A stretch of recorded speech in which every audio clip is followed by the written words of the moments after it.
Tidak perlu takut. Sekarang dunia dibuat semua orang supaya takut. Sampaikan kepada dunia dan sampaikan kepada orang yang membuat berita takut-takut itu. Kami sebagai umat Islam dan kami bangsa Indonesia tidak pernah takut dengan siapapun. Kami hanya takut kepada Allah Subhanahu wa ta'ala yang menciptakan kita, yang menciptakan semua permasalahan yang ada ini.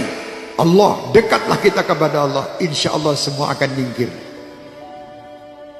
Bingung sekolah Indonesia ini, dunia semua dengan corona. Astagfirullahaladzim. Kenapa tidak takut sama Allah? Anda lebih takut membeli alat-alat untuk mencegah supaya tidak kena corona, tapi Anda tidak pernah mendatangkan ustadz untuk menyegah anak cucu kalian masuk neraka. Tidak pernah. Pernah ragat untuk ngurusi anak cucu supaya tidak masuk neraka? Tidak pernah. Tapi kalau berita corona, apapun dijual guna untuk membeli supaya selamat daripada corona. Mau mati sekarang, mati besok tetap mati. Sudah tidak bisa, kita mau lari dari kematian, tidak bisa. Supaya kita selamat, ayo dekat kepada Allah. Tidak ada mudarat.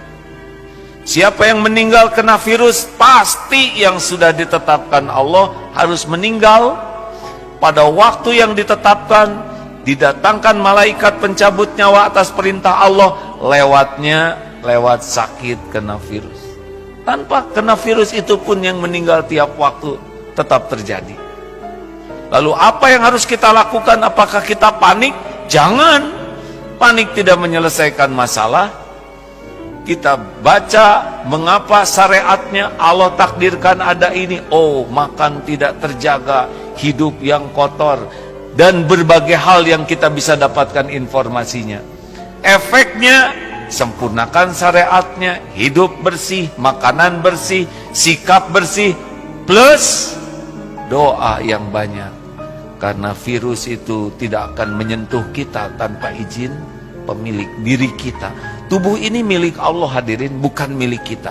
Tubuh ini tidak akan terluka sedikit pun tanpa izin pemiliknya. Tubuh ini tidak bisa mati kecuali dengan izin pemiliknya, Allah Subhanahu wa ta'ala. Oleh karena itu, mendengar virus corona, yang harus diingat bukan virusnya, tapi pencipta, penguasa, pemilik segala-galanya, Allah Subhanahu wa ta'ala. Dan kita harus tahu bahwasanya musibah itu bisa Allah timpakan kepada siapa saja. Fitnah itu akan bisa Allah timpakan kepada bukan orang yang berbuat zalim. Yang la tusiban alladziina dzalamu minkum khassah, tidak akan menimpa kepada orang yang bermaksiat saja, tidak. Bisa saja yang ridho dengan orang bermaksiat akan ketimpa juga. Mungkin semacam itu. Jadi ada sebuah tempat dia melakukan kemaksiatan lalu Allah timpakan musibah. Orang berimannya kena. Cuman buahnya orang beriman ini nanti tetap selamat di akhirat. Baik. Jadi semacam itu, musibah akan selalu ada. Hari ini ada ini, ada itu, kan selalu ada. Dan musibah dihadirkan oleh Allah bukan karena Allah tidak mampu untuk mengangkatnya, untuk mengangkat orang yang sadar kalau itu musibah dan bagaimana menyikapi musibah. Jadi Allah yang mengangkat derajat seorang hamba itu bermacam-macam cara. Ada jadikan ahli ibadah, kaya raya, sedang menderma, punya ilmu, jadi ulama, dan seterusnya. Ada dikasih sakit, kasih bencana, macam-macam. Itu kan kisah dunia. Kalau pengen nggak ada ujian, nanti masuk surga, nggak ada ujian. Baik. Lalu bagaimana sikap kita di saat kita melihat musibah yang menimpa satu kaum misalnya? Pertama, kembali kepada Allah Subhanahu wa ta'ala. Tadi kami sampaikan. Kembali kepada Allah. Banyaklah istighfar kepada Allah. Jadi kalau ada musibah itu adalah jangan sombong kepada Allah. Karena bisa saja musibah itu karena dosa-dosa kita. Banyak istighfar kepada Allah agar Allah jauhkan dari musibah. Istighfar yang banyak. Istighfar. Astagfirullah. Apa yang terjadi setelah datang virus corona? Apa yang terjadi?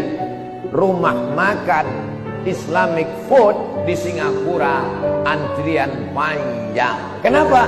Karena saudara-saudara kita yang ada di Singapura, yang non muslim, yang tak Islam, lebih percaya kepada makanan orang Islam. Bicara makanan ini bukan bicara tentang masalah Islam saja. Insya Allah kalau video ini kalian share, didengar oleh mereka, insya Allah banyak yang bersyahadat, insya Allah. Pas ditengoknya penceramahnya Abdul Somad, tak jadilah. Ustaz radikal nih. Kalian terlalu termakan isu. Jangan kalian makan isu. Yang dimakan itu bakwan.